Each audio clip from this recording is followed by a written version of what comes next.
Hi, Eric Wolf here, and I recently took an international trip and I wanted to review the experience that I had and share that with you because I have always traveled a lot internationally, and I think a lot of you are all thinking right now about where to travel on holiday or vacation. And I wanted to share with you the experience that I had, and hopefully that will help you make some decisions about whether you want to go on a holiday or vacation right now. And this is July 2020, so this is current as of right now.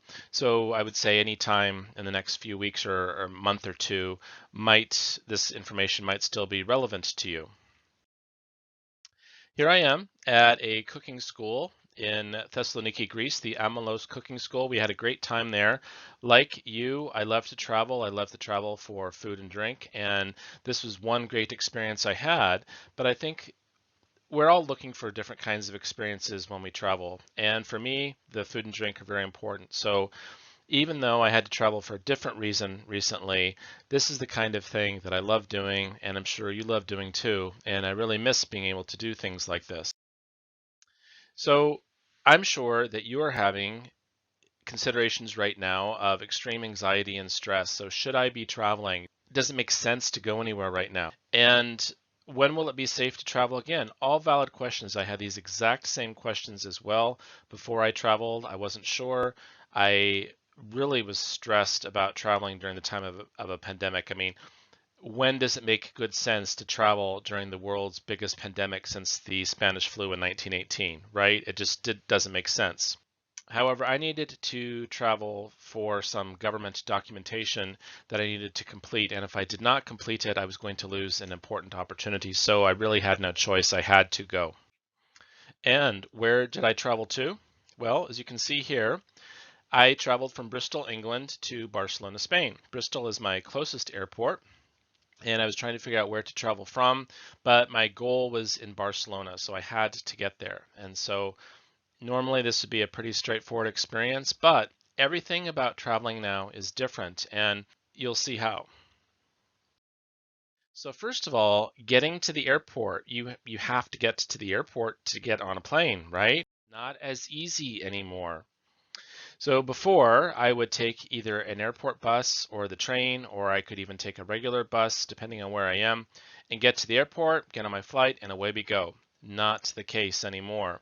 So I was looking at how to get from where I live to either Bristol or London Heathrow airports, and I discovered that there is no airport bus to Bristol right now, and the airport bus to Heathrow was such a bad schedule it wasn't even going to work.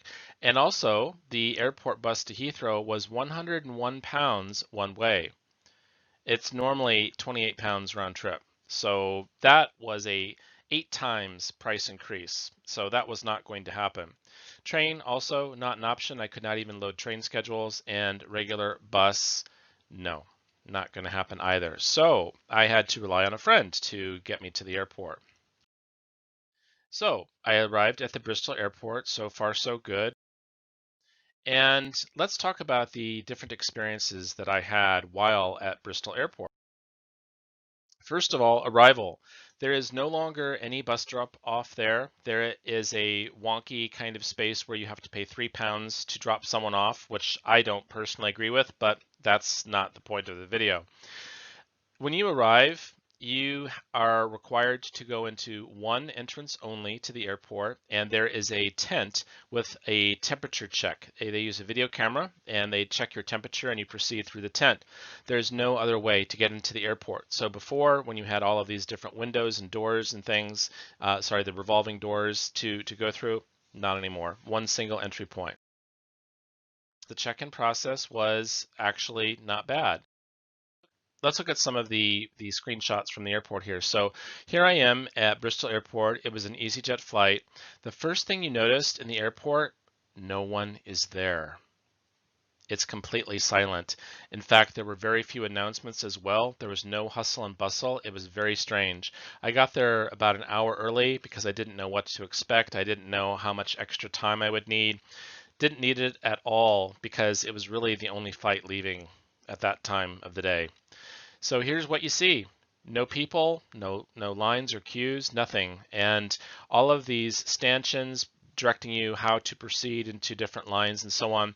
You can see here the different lines with the black stanchions. They are trying to put you into different rows. So when you check in, you're in check-in the row 1, 2, 3, 4, 5, 6, 7, 8.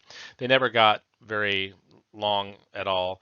The signs on top of the stanchions are telling you to remember to respect your social distance.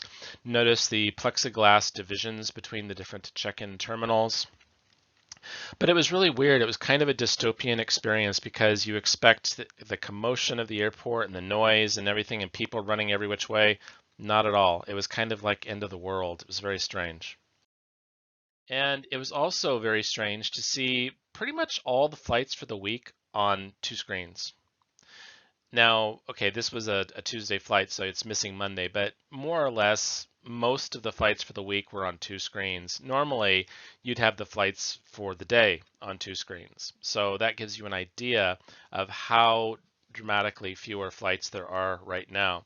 And interestingly, all of these flights are, well, tons of them are to Spain, to Poland, a few to Scotland and Ireland. Amsterdam came up a lot, and that's kind of it. Okay, there's one to Athens, but this used to be a huge selection of flights, and now that's not the case anymore. So I checked in, and that went relatively smoothly, and I get to security. Now, I had purchased the EasyPass Flexi Fare because I wanted to have less stress, fewer people, not have to worry about lines or queues, and I just wanted to get through as quickly as possible. Well, I'm really glad I paid for that Flexi Fare because there is no fast lane anymore at the airports, neither in Bristol nor in Barcelona. So that was useless. So everyone is going through the fast security lane anyway. And it works just like it did before. You put your stuff in, nothing had changed. The only thing that was a little different this time was when your things go through the x-ray machine, they took them off and put them to the side for you. And I think they didn't want people congregating at the end. And I thought that was really odd because I thought my things had been stolen. No one told you that your things are off to the side. No one was making any announcements. I was panicking. I asked the lady. She looked at me like I was from Mars. And finally, I found my stuff just off to the side. I mean, anyone could have helped themselves to anything that was in there, my passport, wallet, phone, whatever. Not really a great plan.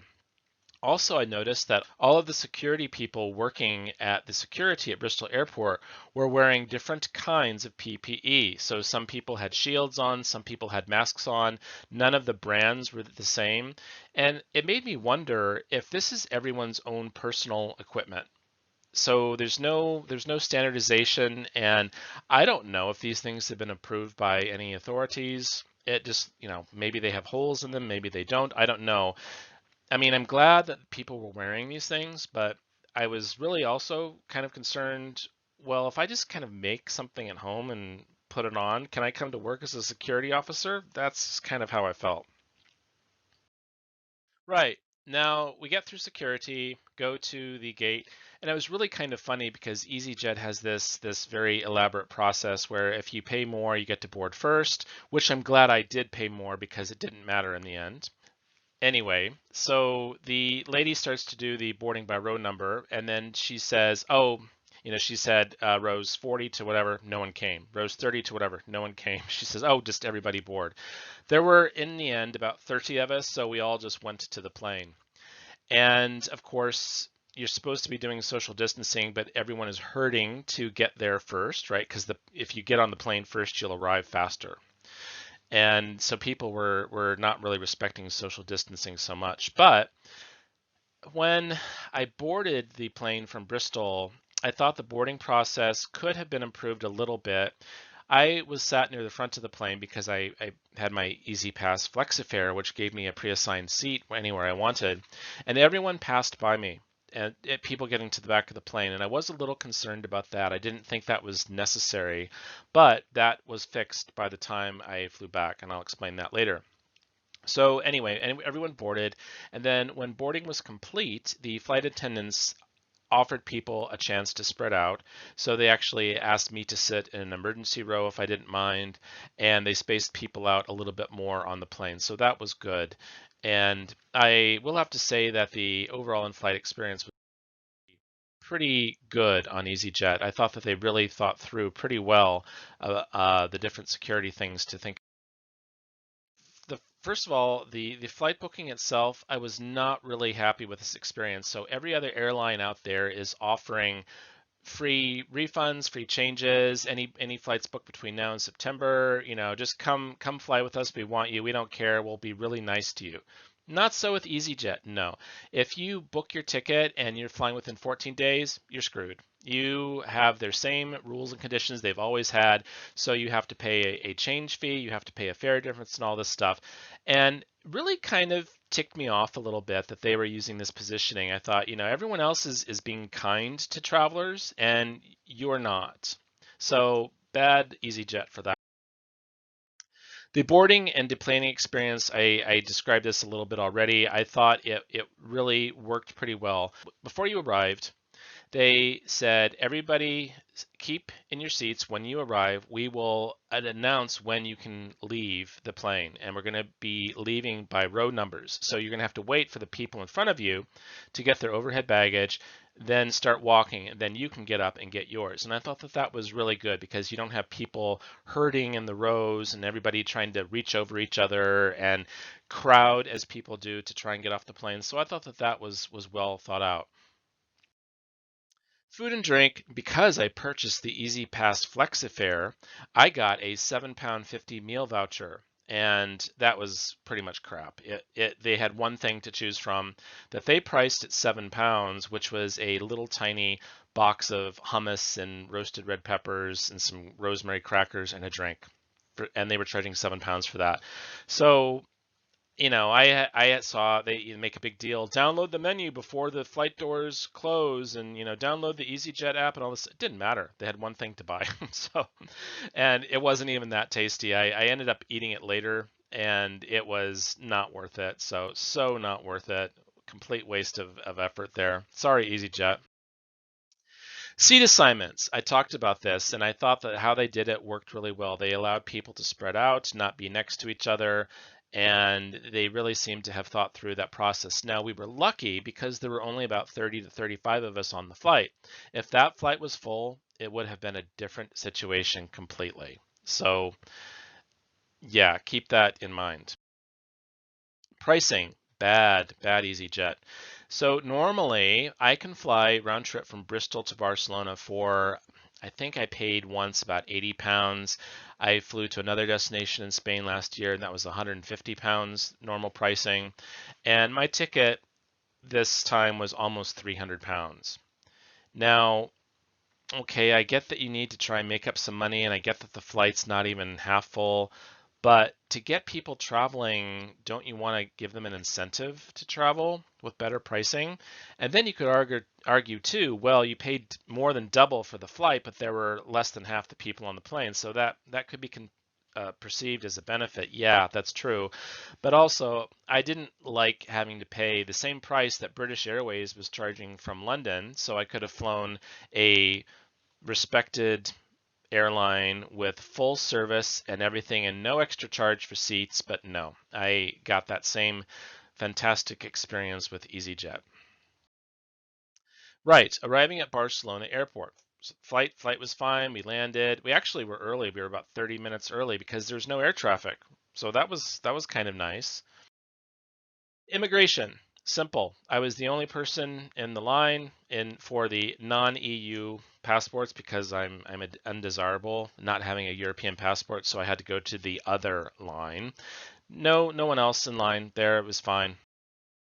And good job, Spain, on the health security check. So EasyJet had sent me 4 different emails before arriving saying that Spain has special restrictions in place. You need to have this health form completed. You need to do this. EasyJet was great at how they prepped the traveler on for the arrival in Spain. And kudos to Spain for doing a great job on arrival. They had people dressed out in special uniforms. If you didn't have it completed, move over here. If you had it completed, you didn't have a QR code, go in this line. If you did have a QR code, go in that line. You scan the QR code, you go through. boom, done. Very well organized, very efficient, very, very well thought out. So good job, Spain. Luggage reclaim, also easy, no problem. There aren't that many people on your flight, right? So this is me waiting for my luggage. You can see all the people on the plane are also waiting for their luggage.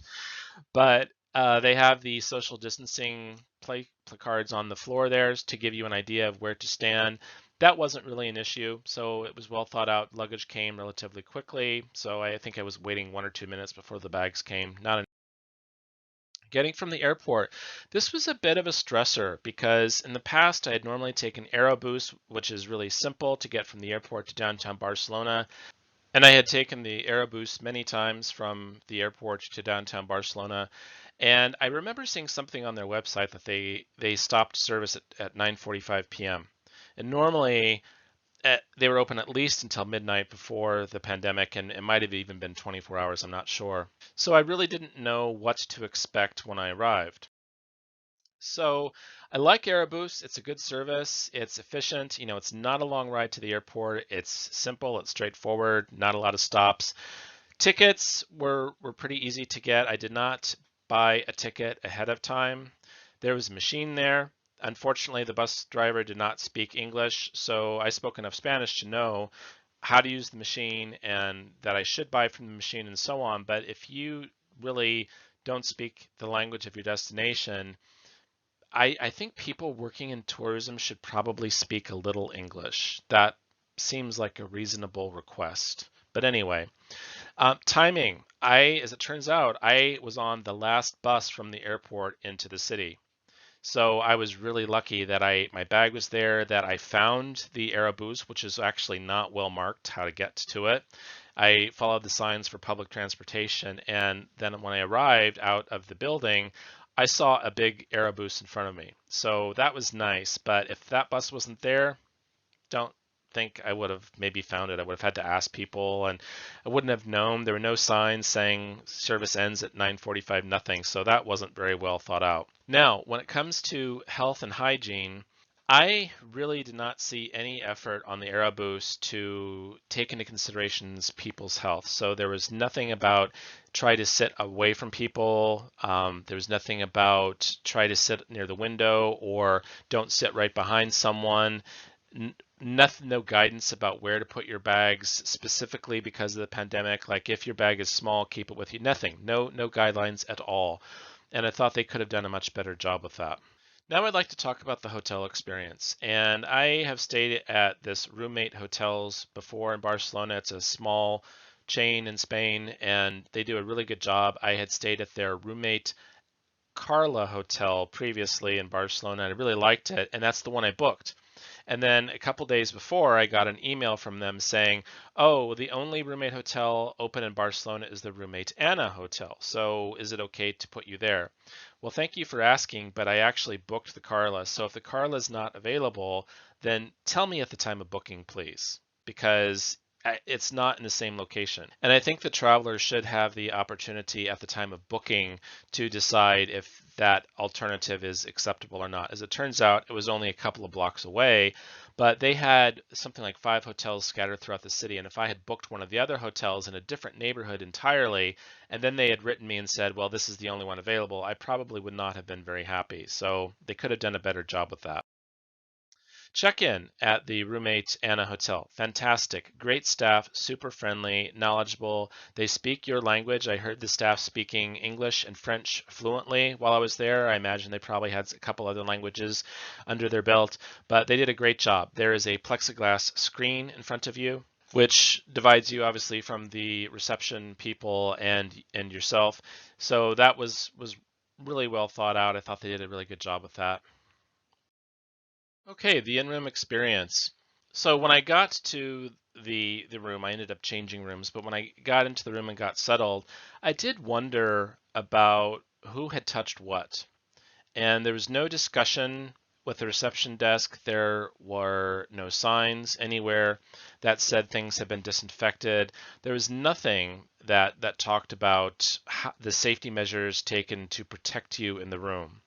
And I did think about things like the air conditioning vent coming into the room and whether that was safe.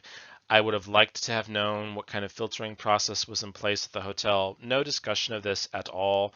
So what do? I had no way to really do anything about it. I'm sure I could have asked at the front desk, but what would it have mattered, right? You know, you're in the hotel, you're settled in, it's paid for, so what are you going to do?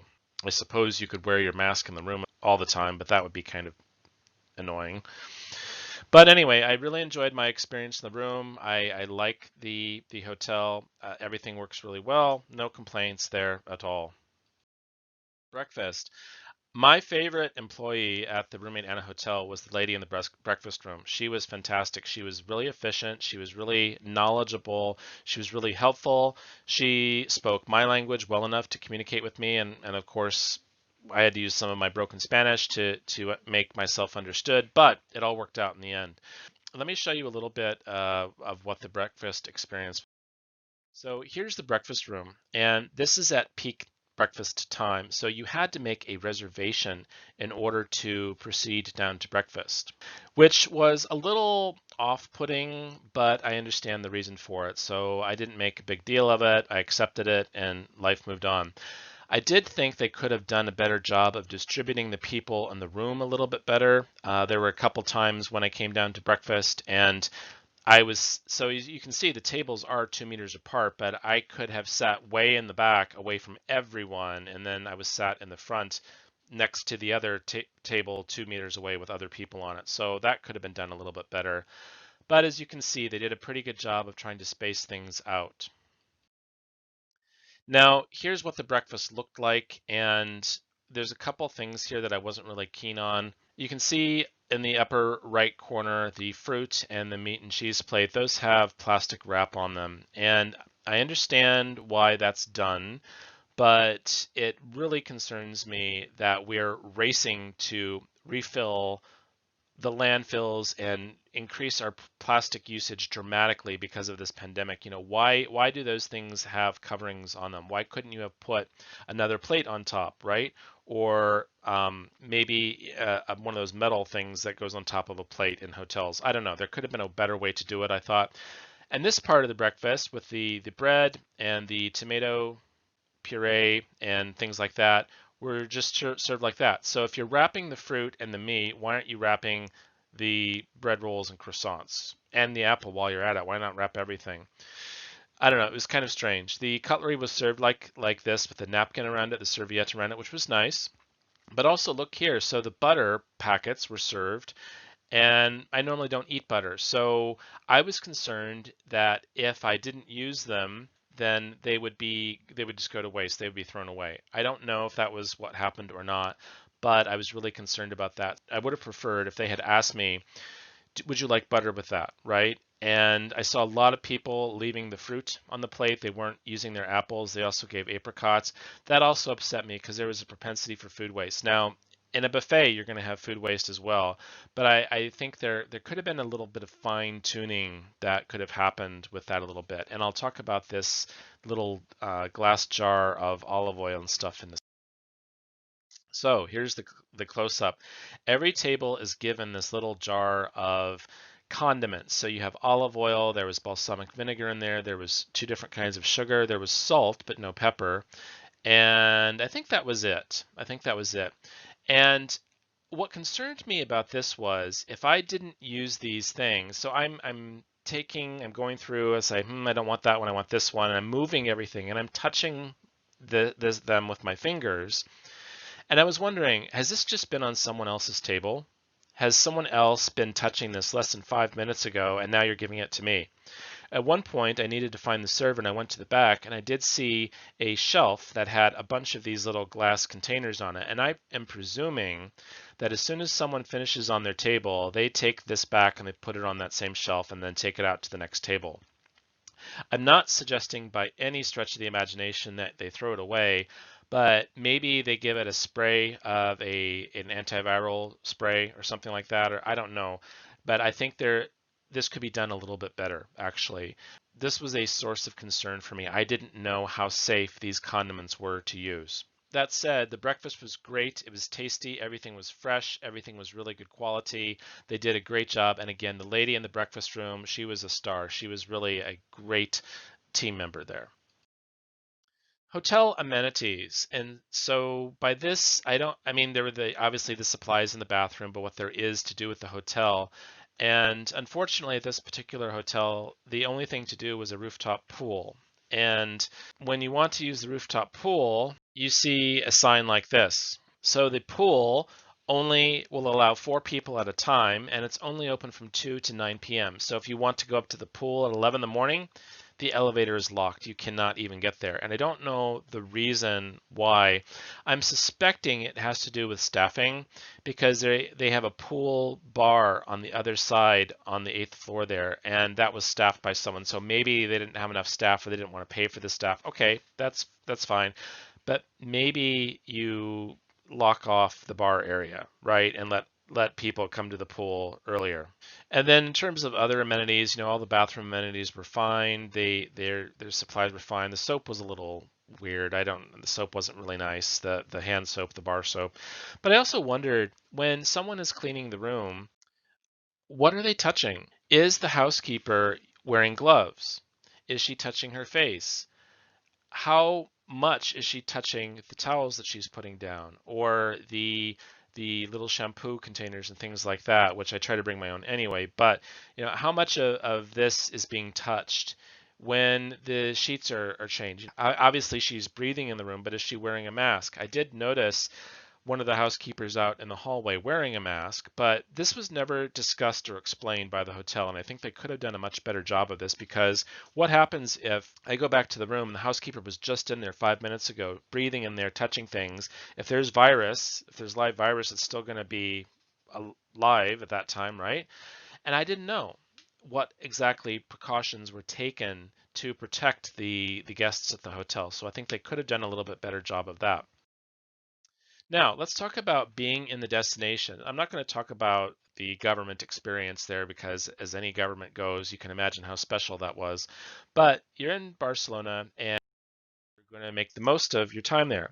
So, the nice thing was, most people were wearing the masks on the street. The streets were not really that crowded. There were still quite a few tourists around, and there were people out and about. The streets had people in them, and restaurants and cafes had people in them, but it was nothing like the normal tourist crowds that the city normally gets.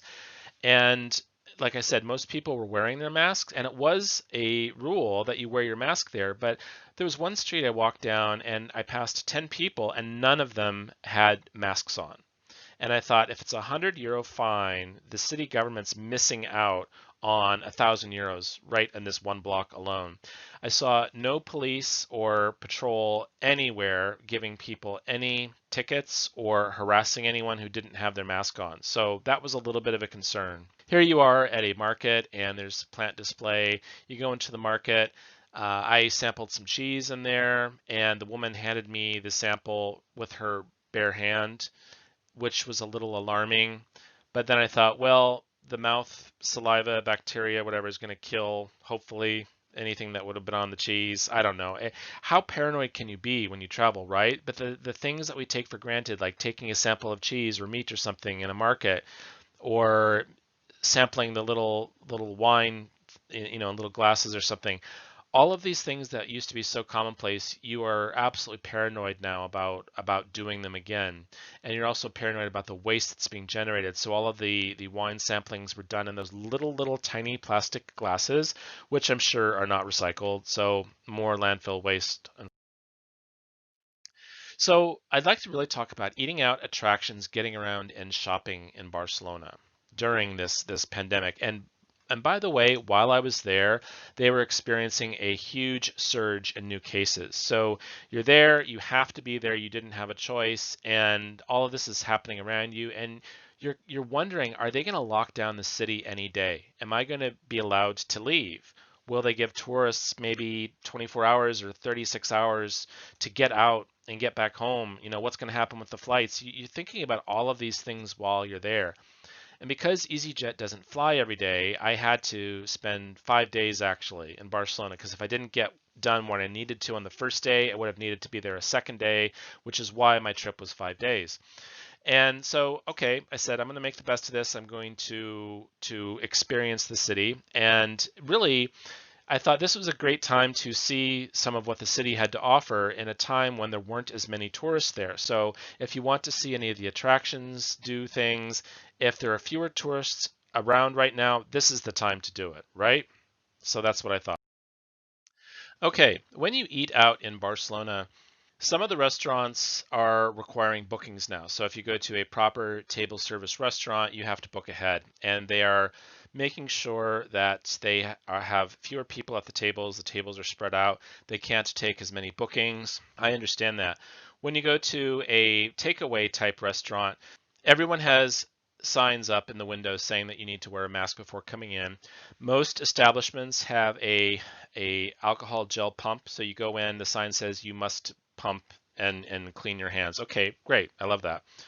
One particular restaurant I went to had a very strange system where I had to book actually like an open table type restaurant reservation service. And as it turns out, this was a kind of a takeaway quick service type place, and I had to book for that, which I thought was a little strange. And they were really kind of pedantic about things. They said you have to wear a mask at all times in the restaurant except when you're putting something into your mouth. So I sat there at the table and I was eating my meal, but as soon as it was done, mask goes back on, right? Or you're waiting for your food to come to you, mask stays on. Okay, I can understand the reason why, but no other restaurants were doing that. So maybe they were a little overzealous there. I don't know. They also had signs on the different tables saying that, we're obeying the 2 meter rule, so that's why you're not able to sit here. Okay, good. And you'll see a picture of that in just a minute. So I thought that was handled fine by most restaurants. Health and hygiene seemed good. The tables were always wiped down when you arrived. I talked about the alcohol gel pump. Sometimes cutlery was brought to me with someone's bare hands, and that was a little bit of a concern. Why are you doing that? Or when cutlery was already on the table, like I went to this one restaurant one night, cutlery was there. I would have been nice for the server to say, don't worry, the cutlery was placed on the table with someone wearing plastic gloves, or all the cutlery has been sanitized and it's gone straight from the dishwasher onto the table with protection on the hands. So something to make me a little less worried, concerned about who had touched that. What if you're a server, you're setting the tables and you go like that, you've got the virus, boom, now it's on the fork or the spoon, and there you go. And we do know that the coronavirus can live on metal for, I think it's up to 3 days, so it's a concern. Condiments. This was pretty much universally bad everywhere I went. So there was the hotel breakfast room experience, which I explained in detail. It was the same in restaurants. So things like the napkins or serviettes or any of those kinds of things, if you wanted any of those things, there was one restaurant I went to, it had hot sauce and they were just on the table.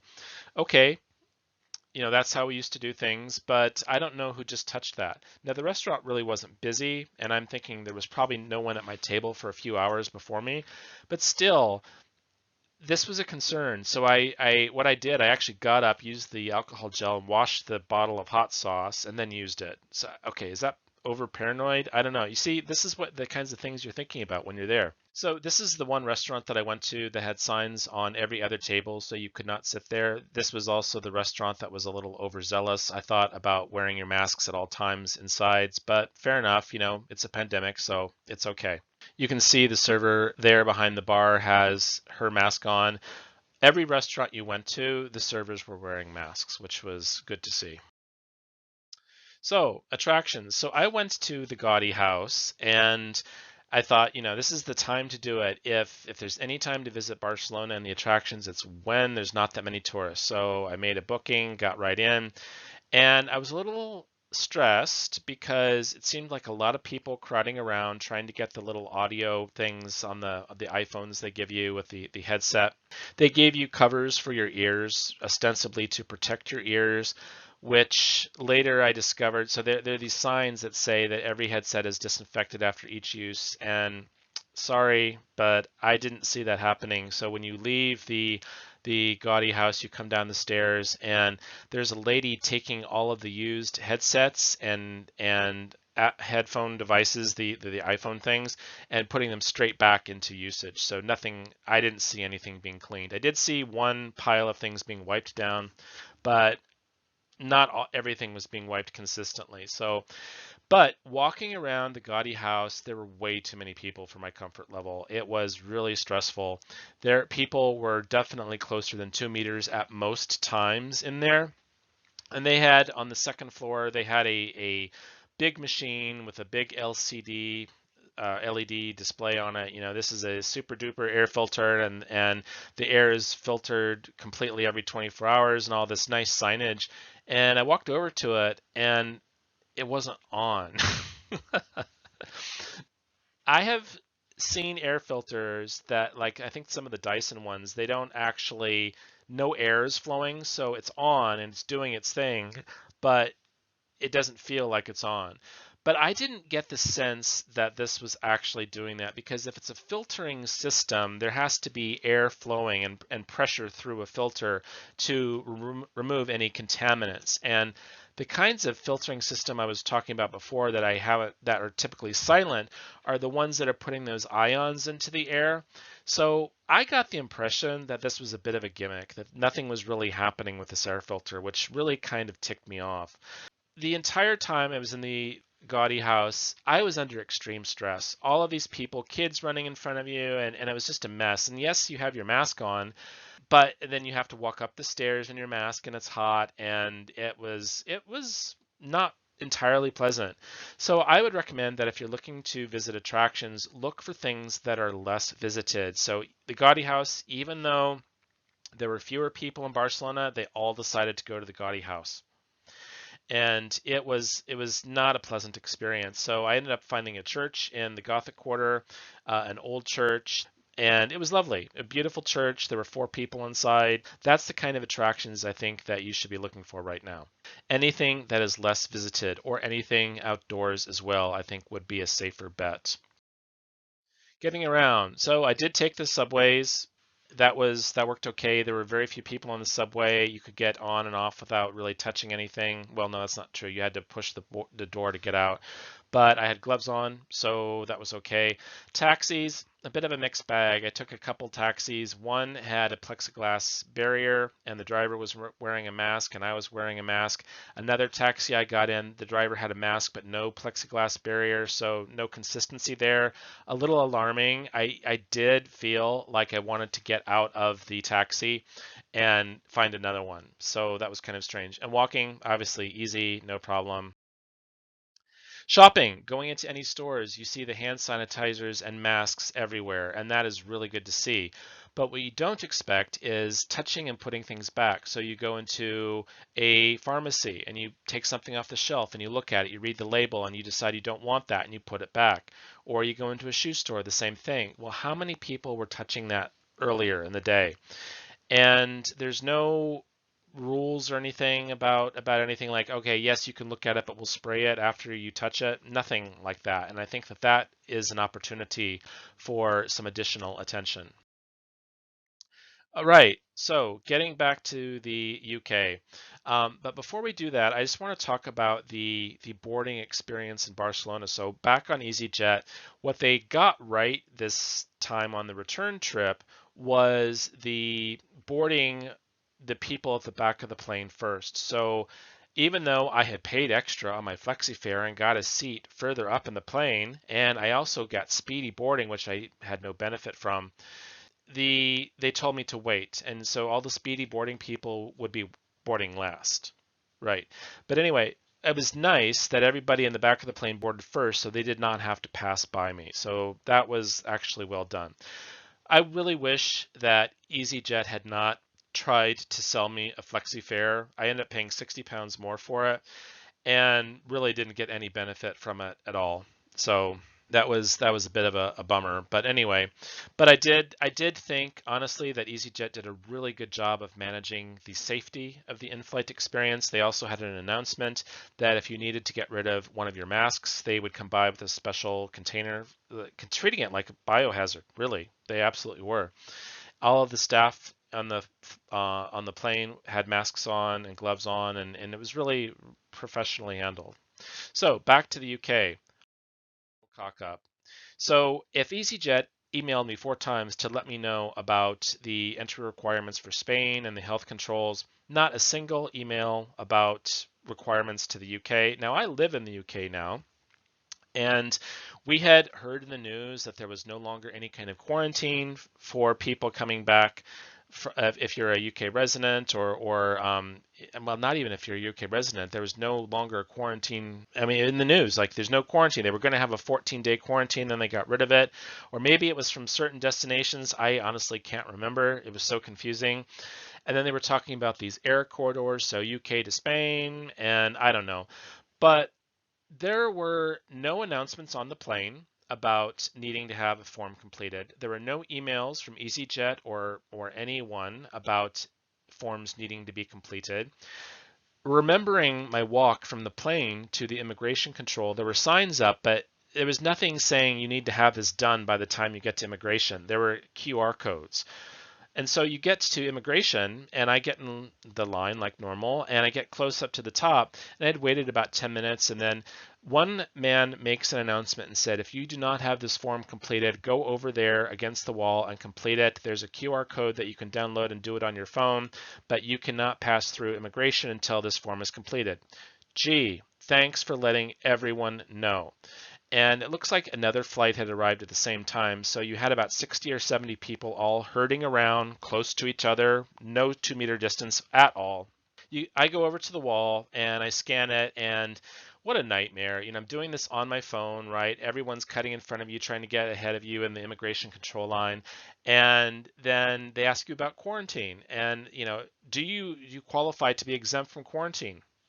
I don't know. So I clicked on the hyperlink. It takes me to another window. I've lost my place in the form. And this was not a short form. As you can imagine, government forms tend to be quite long. Had to start all over again. Wow. So finally, I'm getting to get that all done. I get the email confirmations. That took about 20 minutes actually to complete.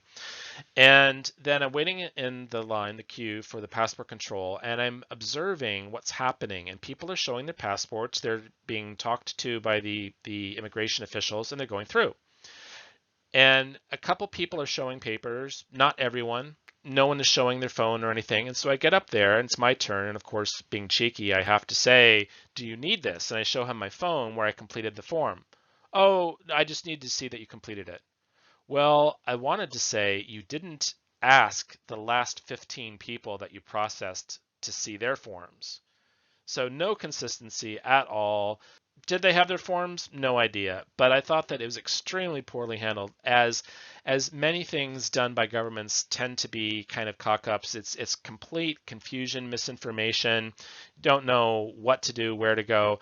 Unlike the arrival experience in Spain, which I thought was extremely well handled, the UK one was a disaster. Really not good at all. So, what were the overall impressions from my trip? I thought that the airplane and then the airports were the safest part of the entire experience. And that seems kind of strange. You would think, being in a metal box with surrounded by people.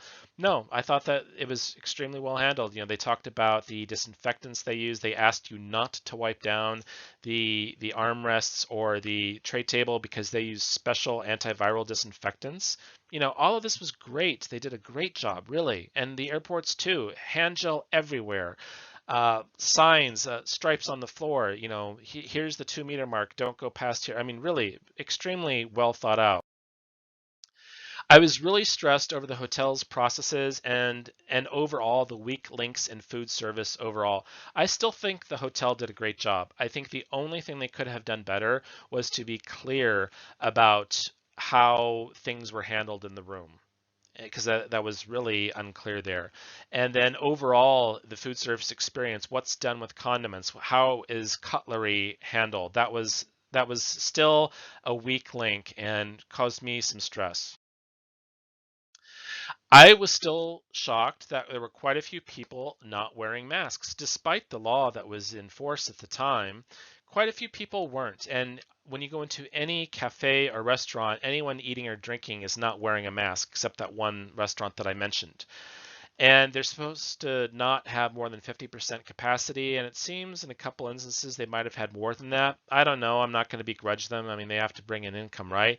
But I think that there could have been a little bit more. I don't know. I don't know. It just seemed like more people could have been wearing masks.